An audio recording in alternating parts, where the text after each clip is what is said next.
So here I am with the second one of my beginner's guides how to paint the Doom Fantasy Flight 2nd edition board game figures. If you're not brilliant at painting, and still make them look really good. First video that I painted was the Imp, and today I'm going to show you how to paint Pinky. And that's this guy right here. As you can see. So there you go. He looks pretty scary. Like he's going to come and bite your face off. There's a bit of bone detail on the back of his legs. Anyway, so that's Pinky. So I'm going to show you how to paint him pretty easily and make him look just like that. So again, like with the Imp in my other video, I've already started off by undercoating him with primer. Again, used Chaos Black spray to get a good even coating all the way around. So he's ready to go. So those will be the paints that I'm using. First of all, we're going to give him a good coating of the Screamer Pink.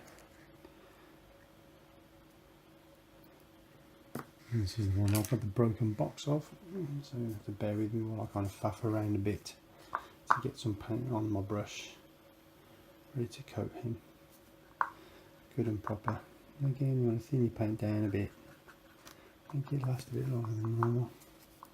And then again, you're going to literally just absolutely coat him from head to toe in a good solid covering of Screamer Pink. He's called a Pinky after all.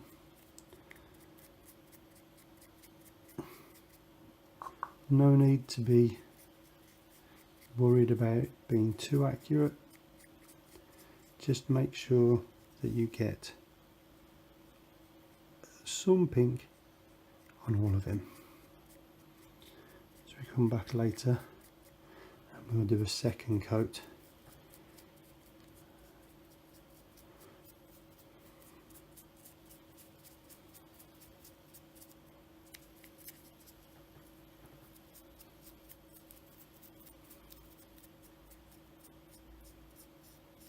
Now on the other model that I've already painted, the one I showed you at the start, I'd not painted on the inside of his mouth. I'm not really bothered about painting the inside of his mouth. It's black, it could be dark, who knows, but yeah, there's no real need to worry too much about that. So if you don't paint the inside of his mouth, don't worry. I mean, if you do, I guess you'd want to paint it red, but well, I'm not going to attempt that because, well, I just don't think I'd do a very good job. I'd end up just making a mess. So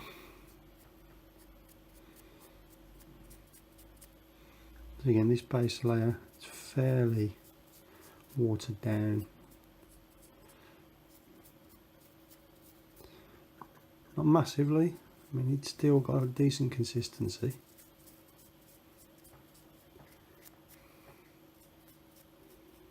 You're just trying at the moment to get some pink on all of it.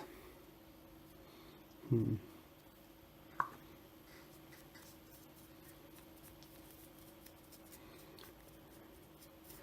don't worry too much about avoiding getting paint on the base, because if you do, you can always come back and tidy that up. Actually, there's something that I didn't mention in the first video, is that I am keeping the bases for these black. No point getting too fancy, mainly because with the board game there are some levels where they're outside, some levels that are inside. So if you did go for a particular paint scheme,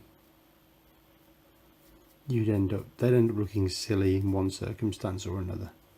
So rather than doing that, I've just decided to keep them on the black bases.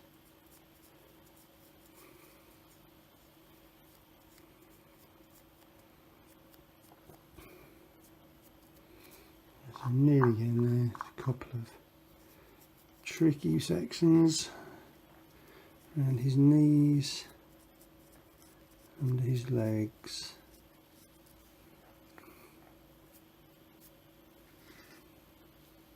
We get it all.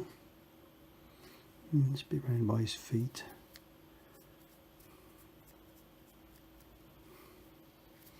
Oh, and the inside of that leg too. And this pot of Screamer Pink, the lid's actually broken on it. It's like when I bought it, and it's not getting more paint on the brush easy. Okay, so let's get some more on there. It's really plastery on. So that first coat has gone on quite a bit thinner than I anticipated. So we will just get in there and really go to town with that, brighten him up. Okay, so I think that's him done for his first coat. Oh no, hang on, inside of that leg. There we go.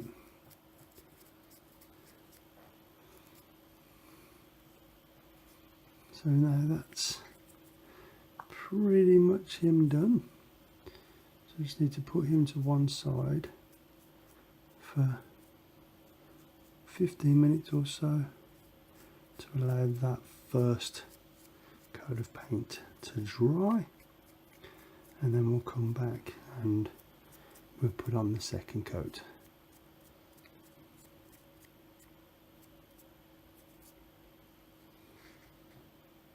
So he's ready to go. And we'll put the second coat on once he's dried. Now his second coat is dry, so it's time to put on some paint onto his kind of bony areas. And the areas that I'm going to focus on for him are his claws, these spines down his back, his teeth, and on the back of his legs there's a couple of little sort of bony areas kind of sticking out there as well. Now I know this probably goes against a lot of what you read about using these paints, but I don't tend to water down this particular layer paint.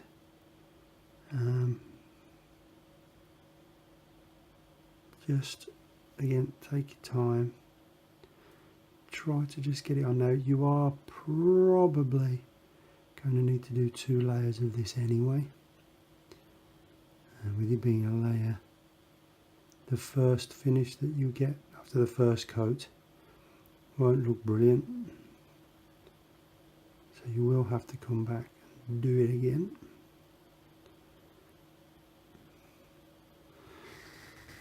For the purposes of this video, I probably won't show you me going over it all again.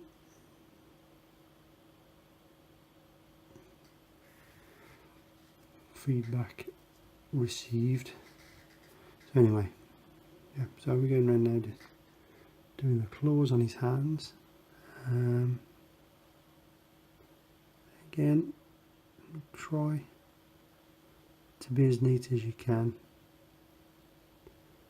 and it doesn't matter if you get a bit of paint where it doesn't need to go, because I'll be honest with you, the shade that we're going to put on when we're finished is going to hide a lot of things that you may have painted wrong. So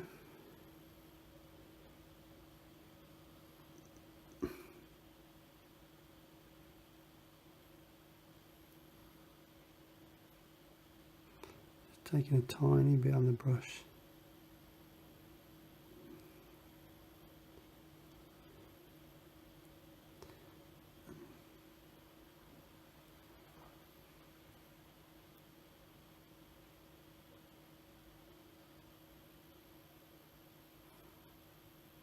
Again, this doesn't look like the best paint job in the world at the moment. It will look a lot better once the second coat is on and it's had a chance to dry. Again, the main focus that you want at the moment is just to make sure that all of the bits that you want to be bone coloured have paint on. Then once you finish this coat, again, give it about 10-15 minutes to dry.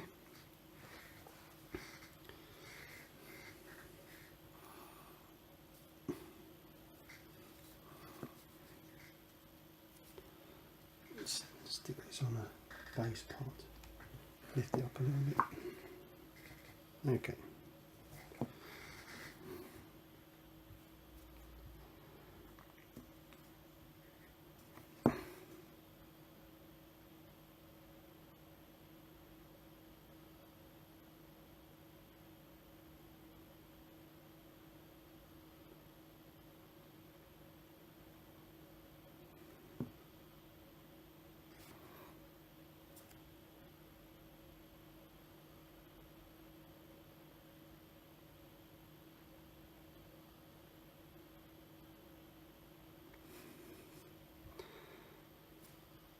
So with these spines, just find it easiest to go all the way down the model, all the visible parts on one side, and then you just spin him round, and you do the same on the other side.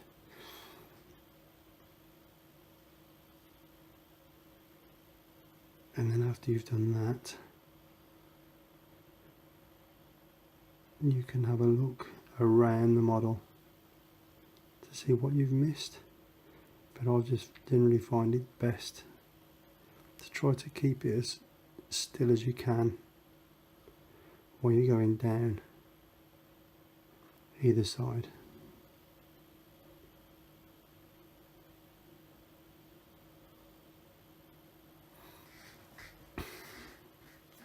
So here you go, see if you look at the front, there's a number of sort of areas just need a little bit of paint. The front.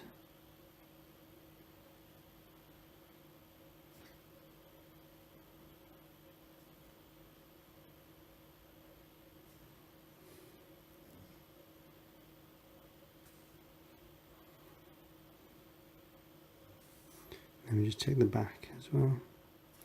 And we have the same thing here where we've got a number of the tusks, I've been calling them, spines I guess. And again, rear facing side.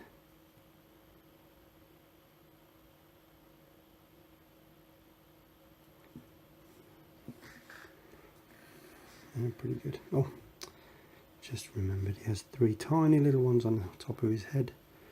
And the way that I just did this is just dab paint on the top. There's no need to worry about trying to get coverage on them, just dab the paint on. He also has these 2 sticking out the side of his head. So again, we just get in there.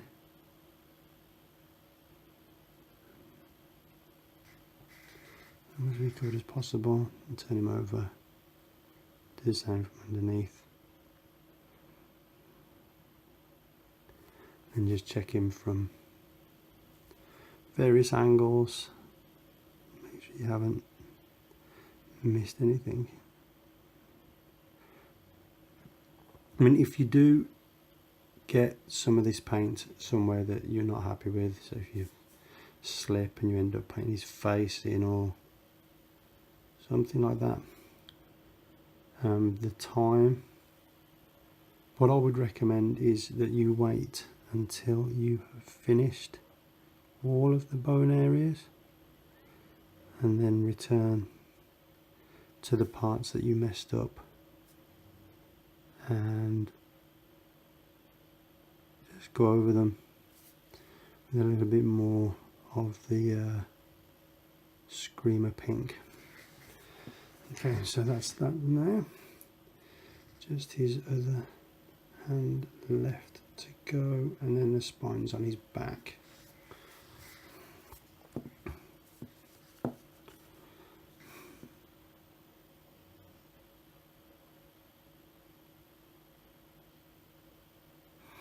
And there's definitely a lot more detail on these guys that needs painting opposed to the imp that I did the video for previously. The imp is about, again, I mean, I'm no painter, but that imp is about as easy as it gets to get him looking good. Okay, maybe a bit too much paint there. Okay, underneath. You probably can't see this angle at the moment.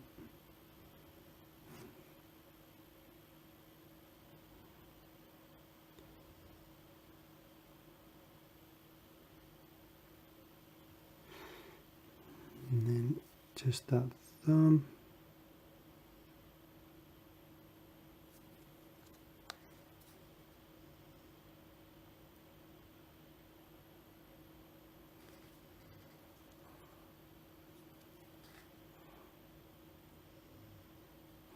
Yep, okay, so that's all of that done.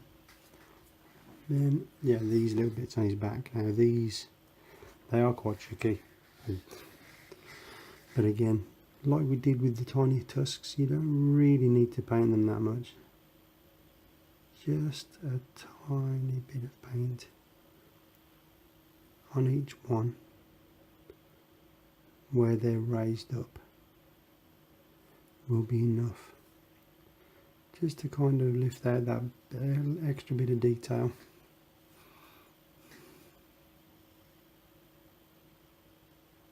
And you don't need to paint the whole lump sticking out of his leg where the bone is or any of that stuff. Literally just try to just get a bit of paint on it.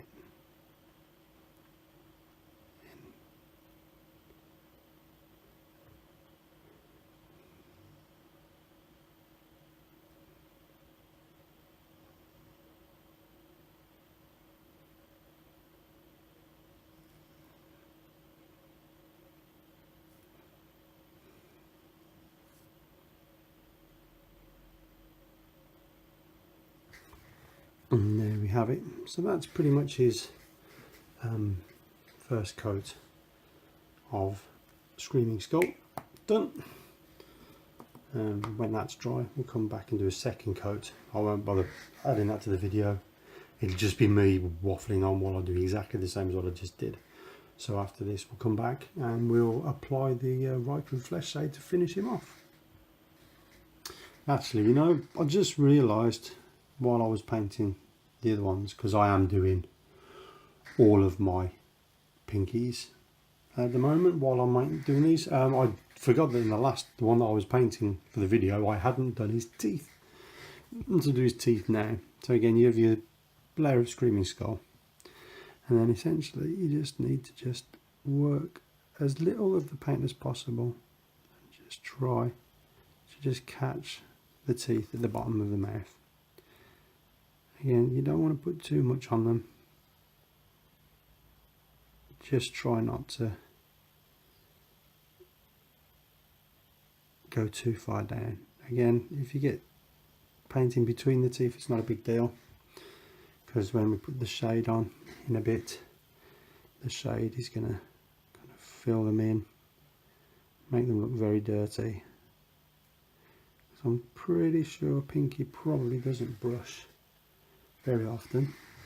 And then he does have a row of teeth across the top as well.